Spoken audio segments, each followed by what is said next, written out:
ubuzima bwacu bwubatswe n'ibyo turya, bukubakwa n'ibyo dukora, bukubakwa n'ibyo dutekereza. Bwubatswe n'iki? Ibyo turya, ibyo dukora, n'ibyo tugize dute. Byose ibyo byose ni ibyo kurya by'umubiri. Mu byo kurya turya habamo ibyubaka umubiri bifite imirimo 14 mu mubiri w'umuntu byitwa proteine. Ibyubaka umubiri proteine ikora imirimo 14 y'urufatiro rw'ibanze. Iyo ari ibyo kurya wakabona wahagije igifu ariko nta proteine zirimo zihagije, ubasunu n'umuntu babwiye bahaye ikibanza bakamuha n'amafaranga ngo najye kugura amatafari n'amabuye wagahera ku irangi. Biba byaciyemo. Wewe wahera ku irangi bati byagenze bitati iri rangi niryo ngiye kugura. Ni iryiki? Ati ndi inzu yanjye. Subwo ararisiga mu cyondo ni kuri fondation biragenda bite. Ubanza kubaka umubiri ukoresheje proteine. Kuko proteine niyo yubaka. Proteine ni isanura. Proteine ni ivugurura. Proteine ni irema amaraso. Proteine ni rimwe abasirikari. Proteine ikaba mu misemburo ngenga mubiri bita hormone. Ifite ibintu bikomeye ku buryo umuntu wese ukwiriye kurya akwiriye kureba ko nibura mu byo yariye harimo proteine. Hakabamo ibitera imbaraga. Ubuzima muri kureba Imana iguhisi imbaraga zikaguha ibiyirimo. Igihe cyose warya bidatera imbaraga ubwo ubugiye kuzaba ikibazo ku isi. Niyo mpamvu habamo ibiryoherera bikomoka mu binyampeke yarangiza ukabirya. Ku ngingo ya 3 umuntu abakeneye ibinyamavuta. Ibinyamavuta bituma amaraso y'umuntu agenda ku rugero rukwiriye kandi amakuru yo mu bwonko ntajya azimira bitewe nuko amashanyarazi yawe abashinze neza mu bwonko bitewe n'amavuta. Icyo akora ntaribwe ninjoro akaribwa ku manywa kuko byanze bikunze ninjoro ntihakeneye imbabura hakeneye uburingiti gusa. Rero ninjoro nta ukeneye kurya amavuta yabajyanye umuriro mu gitanda tiyasinzira neza. Rero kandi umutasinzire neza arandigwa inshingano mu gitondo cyangwa akazikora kererwe bitewe nuko atindagira. Mu mirire yawe ukeneye ibyo bita imyunyungugu, ikomoka mu mbuto igakomoka mu mboga. Kimwe kibuze ku munsi ikindi gomba kuboneka. Ko ari imbuto cyangwa ko ariye imboga ikiri gushaka n'imyunyungugu. Imyunyungugu muri cyo bita physiology, imikorere y'ingingo. Hakubwira neza ko imboga n'imbuto zirimo imyunyungugu kandi imyunyungugu ifite imirimo 3 ikomeye. Ni ugukoresha ingingo, gutera ingingo gutabara izindi, no gutuma ingingo zifatanya umurimo zihuriyeho. Ibi bikomoka mu mbuto no mu mboga. Ntabwo bazirira kuryoha, ntabwo ari kigezweho, ahubwo ni umurimo ukomeye w'imyunyungugu byo bita seremeneho, kugira ngo urugingo rwawe niyo ari umutima rukora umurimo warwo ariko rwongere rukora n'imitsi kuko ibyo bikorana, yarangiza runayitabare. Iyo mirimo 3 ikorwa n'ibyo bita imyunyungugu. Ubu ugomba kureba ko buri munsi wabonye iyo ndyo igizwe n'imyunyungugu. 5 ubukeneye amavitamine. Aya mavitamine ni ukuzana ubugingo. Amavitamine icyabereyeho iyo atabayeho ibyo warya byose amavitamine atarimo birangiriza, cyangwa ibyo wariye bifite akamaro ntibigira akamaro kabyo. Kuko kurwange ruhande aho ngarukira mu kubimenya, umuntu aguhaye tike aya mafaranga yo kugenderaho ariko akakwima umuhanda ibinyabiziga birimo, n'ubundi wagendesha amaguru kandi wari ufite tike nta kindi kibiteye. Iyo wariye ibyo kurya ugahaga ariko bikenye mu mavitamine ntabwo bijya bigeraho byagenewe ngo bikore umurimo byagenewe, ngo ndetse bimwe bihinduka ibyo byagenewe kuba byo. Ako niko kamaro ko kurya amavitamine. Imana ni nziza, yagiye ifata nk'ibyo byo kurya kimwe kikabigira byose. Urabyumva? Kikagira proteine, kikagira imyunyungugu, kikagira amavuta. Urabyumva? Kikagira amavitamine, kikagira ibiryoherero. Ndatanga nk'ikitegererezo, ufashe nk'igipapayi, ugafata umwembe, ugafata karoti, ugafata ibihwagari, biriya byose mvuze wabugize ute? Wabibonye bitari ku rugero rwuzuye ariko ukabibonye. Umurigirera agomba kumenya neza uko agira ate.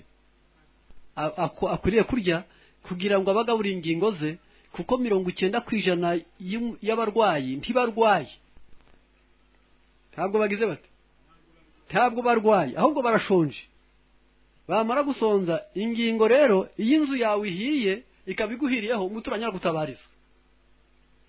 Iyo gutabarije batabara bari kumutabara kandi ari wowe uri gutabara. Iyo wamaze ingingo rwamaze kurwara, ubwo rukorana narwo ruratabaza, rwatabaza ati akazi nari mushakaho kabuze none ndi kuribwa, byananiye, ukaribwa ahatarwaye. Reka mbabaze wenda hari ndiko na mutabyumvishije, niba umutima uteye nawe ukagira injereri mu matwi, ubwo injereri zisangiza n'umutima. Ntabwo ubona ko mu matwi hatabaje kandi atari harwaye. None wowe uraza kuvuza harwaye urukibwira ngo n'uvura. Cyakora ndabyemera gato cyane. Ababwiye ngo rimwe na rimwe nyamvura. Kejo nakerejwe nageze hano saa 4 y'ijoro, ariko naravuye abantu 128. Ejo gusa kuva saa 2 kugeza isaha ya saa 9:20. Ariko iyo baje nta binini mba mfite. Ahubwo arambwira nkaba ngo uyu mubiri ubuze ikijumba. Undakangira kambwira nti uyu mubiri ubuze wonyo. Ndakongera akaza kambwira nti ijisho ribuze karoti. Akajya guhana unasanzwe haha, kuko ingingo ze zishwe n'inzara zigomba kugaburirwa zikagira ite zigakira. Niyo mpamvu ntabwo abantu bose barwaye, ahubwo benshi bagize bate barashonje. Rero ingingo zacu zikeneye kurya. Niyo mpamvu ngiye kuvuga gusa ku biryo bitatu, ndaba nandangije. Nubwo natinzeho gato, harubwo nzagaruka vuba. Natinzeho gato gusa kugira ngo nibura numve ko ibi bintu mwabyumva neza. Mu gitabo mfashe cyitwa Manger et Guérir, ndavugamwo ibintu, iyo ndi kubivuga mvugamwo bike cyane kuko mpera ku bitavunanye. Nubwo ubushake ndavuga kuri onyo, mvuge kuri karoti, mvuge ku ngano. Ndumva ndabangeze ku bintu nshaka kuvugaho gato cyane. Ibyo byo kurya byaba byoroshye. L'oignon diminue le taux de cholestérol. Onyo iyo yiriye igabanya ikinure mu maraso. Ikinure ni ishyano mu mubiri w'umuntu. Iyo ibyo wariye byara amavuta bihindutse urugimbu rukazahinduka ikinure, ishyano riragwa. Indwara zikaza nyinshi utaruzi. None ikije ugabanya anticoagulant, ikaba rero irinda amaraso kuvura. Iyo wayiriye amaraso yawe atembera neza, ariko atari kugenda afatwa, ntarimo imisenyi, ntarimo amabuye, ntarimo imisonga, aroroha. Hypotensive, umutima wirukankaga uri kuvuduka w'ikirenga, amaraso ari kwihuta cyane, amaraso agenda ku rugero. Hypoglycemia, isukari yabaye nyinshi, uragenda yarangiza ikagabanuka, za diabetes zikarorera. Hepati, expectora. Akaba rero onyo igufatira ikindi gikomeye cyane, nuko igigenda yarangiza ikabuza igatera inkora guhuguta, ntuhora na kayi. Anti-cancer, onyo n'urukingo rwa kanseri kandi irahari. Il est aussi un antibiotique puissant. Onyo ni n'umuti antibiotique, ni umuti ukumira ukanarwanya indwara z'ibyuririzi. Congestif de voie respiratoire, irazibura inzira z'ubuhumekero zigakora neza. Za asima, za bronchite, za sinizite, za angine, ibituntu byinshi. Aho hose iragenda yarangiza zikakogereza igihaha, ikarusha omo ku masahani n'imyenda. Impamvu ntabwo nyitindaho, icyo nashaka kugura nuko muyimenye. Genda ufate salade yayo, genda uyirye, ariko reka nyarukire kuri karoti gusa, maze nayo nyivugeho. Namara kuyivugaho nayo ndayivugaho gake cyane. Mu gihe twiga tukanamenya neza, hari ibyo tuba tuzi gato cyane, ariko n'ibyo tuzi cyane. Ariko karoti rero ndashaka ko tuyimenya neza. Le jus de carotte, riche en vitamines et minéraux, a souvent été qualifié avec les eaux de sable végétal. Karoti, umutobe wayo urakungahaye mu vitamine no mu myunyungugu. Urakungahaye mu vitamine no mu myunyungugu.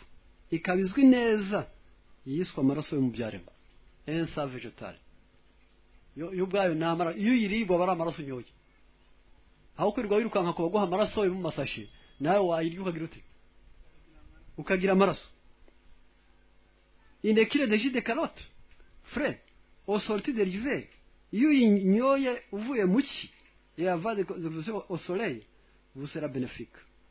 Ni ukuri itose izuba ukaba wayinyoye uri mu cyi ikubera umugisha.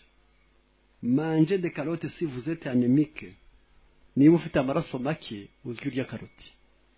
Niba ufite urya karoti avec une hypoterne, uruhu rwawe rwijimye ujye uyirya. Souffre de putréfaction intestinale, yamara yawe akunda kuziba, d'asthme, ugwara amahwima, de bronchite, ugira inkorora y'akayi kadakira, d'ulcère d'estomac, igihe ufite ibisebe mu gifu, de duodenine, mu mukondo naho habamo ibisebe, rhumatisme, ugwaye rubaga impande, insuffisance du foie, umwijima wari umunyantege nke, vésicule biliaire, y'agasabo k'indurwa kawe gakora nabi. Si vous devez suivre un régime ou sortir d'une maladie, niba ushaka kuyoborwa n'imirire myiza cyangwa ukirutsa indwara, ujye wirira karoti. Et même si vous n'avez rien de tout cela, we kuzayirya uko warwaye gusa, niba utanarwaye n'ibi bintu nabwo uzayikoresha kugira ngo utazabirwara. N'oubliez pas le faire souvent figurer à vos menus pour conserver votre santé. Tukibagiwe kuyikoresha, mwiherekeze ibyo urya kugira ngo wifatire neza ubuzima bwawe. Aho ni karoti. Ngiye ku ngano, ndabivugaho gato, ndaza kubihuza gato kome kire niko bavuga, kugira ngo nibura buri wese agerageze kumva. Le blé, ingano. Le blé germé est considéré au même titre que la levure de bière et là est comme l'un des aliments qui permettra de vivre plus longtemps et surtout de prévenir le cancer et la sénescence. Ingano wazinitse ukazimeza, kuzishyira mu mazi akonje amasaha 24 ukazikuramo, zifite akamaro kangana n'akatungurusumu mu gushoboza kurama n'urukingo rwa kansere. Abazirya ntibasaza ubwenge bwabo asaza hano inyuma, bikamera kwa Petero yavuze ati iyi ngando y'inyuma yacu igirite ihora isaza, ariko iy'imbere ihinduka bushyo. Dukwiriye gusaza hano inyuma, ariko mu bwenge hagahora niki? Hakahora n'itoto. Iyi si muri kureba ni isi aho bavuze ngo si l'ignorance est la source de ma richesse, votre ignorance est un instrument de ma vie. Niba ubugoryi bwawe ari isoko y'ubukire bwanjye, ubugoryi bwawe ni umuganda wo kubaho kwanjye. Ntabwo munyumvishije? Muranyumvishije? Iki turi mu isi aho hari iyo mugani bica bavuze ngo expression si votre ignorance est la source de ma richesse. Niba ubugoryi bwawe ari yo soko y'ubukire bwanjye, noneho ubugoryi bwawe ni umuganda wo kubaho kwanjye. Niyo si twagezemo. Abana bakeneye ababyeyi babumvira, umugore akeneye umugabo wabemerikije, umugabo akeneye nawe umugore wemera ko bafatanya gusesagura. Ariko bamubwira ati nuko niyo parcelle twayigurisha, ati nuko, ati ngere ndiko twayigurisha, ati tukazagura ahandi. Wahabonye icyo mfana abagore bamwe bati nuko mugirira ijambo, ati ngaho uzagurisha tuzapfe kumpa umwenda ntakiye. Mukagurisha parcelle naho kura hatari hagira hate, uwo munsi mugatangira gukodesha, mwagurisha inzu mwari musanzwe mwuyuzuye. Abantu benshi cyane muri kino gihe bashaka ubwenge bayobora, ntibashaka ubwenge bwigira inama. Niyo mpamvu dukeneye iki? Ingano, kugira ngo nushukwa n'abana utazibona mu kaga, nushukwa n'umugabo utazibona mu bukene, nushukwa n'umugore utazibuka masesaguye, nushukwa n'umuvandimwe utazagurisha hawe. Ubiricyo ukeneye ingano kugira ngo utazasaza iki? Ubwonko. Si icyo gusa, un scientifique américain a découvert la présence d'une forte proportion de vitamine B7 dans le blé germé. Umushakashatsi kabuhariwe w'umunyamerika yabonye mu ngano zimejeje asanga harimo B17. Cette vitamine détruit les cellules cancéreuses sans s'attaquer aux cellules saines. B17 isenyera kansere nta kitwaye urugingo rwarwaye. ntacyo. B ya 17 iboneka mu ngano ariko zinikiswe zikamera. Iyo B ya 17 isenyera kanseri ariko ntigire ikitwara urugingo yari rwafashwe nayo. Noneho kugwi indi miti yose nubwo bakubwira mu nkundire baravuga ngo les traitements chimiques sont des traitements aveugles. Iyi miti yose uri kureba y'imvaruganda iyiba impumyi iragenda ikagwana n'indwara igakubita n'urugingo rugize ruti rwaye baguha umuti w'umwijima yarangiza umuti ukaza ugasenyera indwara iri mu mwijima n'umwijima nawo ugashwanyagurika. Ariko ingano zo suko zigirayite zica indwara urugingo warwaye rukagira ruti gasigara ari ruzima. Ngana ku musozo wabikora ute? Ngaho genda ufate za ngano zinike amasaha 28. Fata ibiyiko 3 byazo. Fata ya karoti. Fata ya onyo. Amajyambere yaraje igihugu president yagize neza ashyiraho umushinga mugari wo kuzana amashanyarazi mu giturage. Genda ufata kantu bita blender yarangiza n'akamashini ubishyiremo ubisye kubiheganya ntabwo wabishobora birasharira benshi kandi bamenyera ibiryoherera. Iyo umuzaniye igisharira ahubwo abona ariho umugoye. Kiryoherera n'indwara n'igisharira kiyasharira n'indwara. Icyo gituma iyo uri igisharira indwara zihahamuka warya ikiryoherera zigatereka umunsi mukuru. Niyo mpamvu iyo ubiseye rero biri kumwe ugafata akoma kabyo bayitita smooth yarangiza ukakanywa none ugiye kurya kumanywa ejo fata iminsi 7 gusa iraho icyo kibita kire hebdomadaire ya onyo zangano na ya karoti. Niba muri wowe hari mu umwijima uzashyire mu mvuta y'uhagari. Niba muri wowe ari kanseri yo kurwana nayo uzashyire mu bihwagari. Niba ari ibibyimba urwana nabyo uzashyire mu bihwagari. Niba ari igicurwana nabyo uzashyire mu bihwagari. Niba ari umwana ubura ubwenge uzashyire mu bihwagari. Ariko niba ari impyiko, niba ari amara, niba ari umutima, niba ari igifu, niba ari imitsi uzashyire mu mvuta yerayo. Bakubwira ngo l'olive travaille dans le côté gauche, le tournesol travaille dans le côté droit. Birakugabana. Erayo ikorera ibumoso yarangiza ibihagari bigakorera iburyo. Niyo mpamvu nubikoresha ikiyo minsi 7 nyuma ukazajya ubikora kandi mu cyumweru. We kumbaza indwara urwaye mu bwonko zizavamo, izo urwaye mu mara zizavamo, iziri mu mpyiko zizavamo, iziri mu maraso zizavamo, iziri mu mwijima zizavamo, iziri mu magufa zizavamo. Noneho bizaba ari akarusho nujya nko muri za alimentation ko bajya bagenda ntuzana akagaro k'umutobe wa pome bakubeshye ngo bafashe isukari bashyira mu mazi bashyiramo na pome ebyiri baguha litiro 7 yarangiza ngo urazi ngo wanyoye pome. Oya icyakora nanjye ubica kuko byanditsweho pome uzanywa ku gapapuro ko niho pome iri. Mwijya mwitiranya inyandiko la publicité nayo ni enemy. Ibintu byogeza hari igihe bikubwira ibitari byo wagarukira aho yarangiza ukabushobora kwangirika. Ubugomba kugenda ukajyara muri za alimentation uzashakemo akantu bita kirikima abandi bakita turmeric n'akantu bagembera nka tangawizi ifu yabyo n'ifu y'umuhondo. Impamvu nyivuze nshya nuko niwo muti buno woroshye hamwe na kitwa coconut milk ariko powder. Tukazaye kugura ayo bagize amata ngo bagukorera amata nawe uzagura izitekera. Iriya coconut iyo ufashe akayiko gato ka kirikima gato ugateka igikoma cy'uburo amazi yatogoto ugateramo ya kirikima nyuma ukazashiramo yafu y'igikoma nk'usanzwe gushigisha bigatogotana iminota 5 kirikima ihira iminota 5 yarangiza nuko ndi babwire gutekera ku minota rero nabyo bikagorana kuko abantu benshi cyane bapfa guhakurira iro zinjiriye ntiyibuka ngo nibyo kurya runaka bitekwa iminota ingahe bigatuma birya bitakiri ibiryo bitewe nuko atazi iminota bitekwa. Iyi minota 5 iyo imaze gushya ugashyira noneho ugashyiramo yafu yawe y'uburo ugashigisha icyo gikoma yarangiza ukaba witeguye nido ya coconut milk yarangiza iyo coconut ni noix de coco mu gifaransa ko bageze muri Kongo bize gifaransa yarangiza iyo fu ugafataho ibiyiko bibiri byayo muri cya gikoma wenda kunywa ugashyiramo ya coconut ariko wenda kunywa byo ntabwo bishigishanywa ukabanza wabihoza ko byipfundika ugakoroga neza ibi bintu uzagenda ubinywe kane mu cyumweru uzagenda ubikora amezi abiri uzabikoza inshuro 32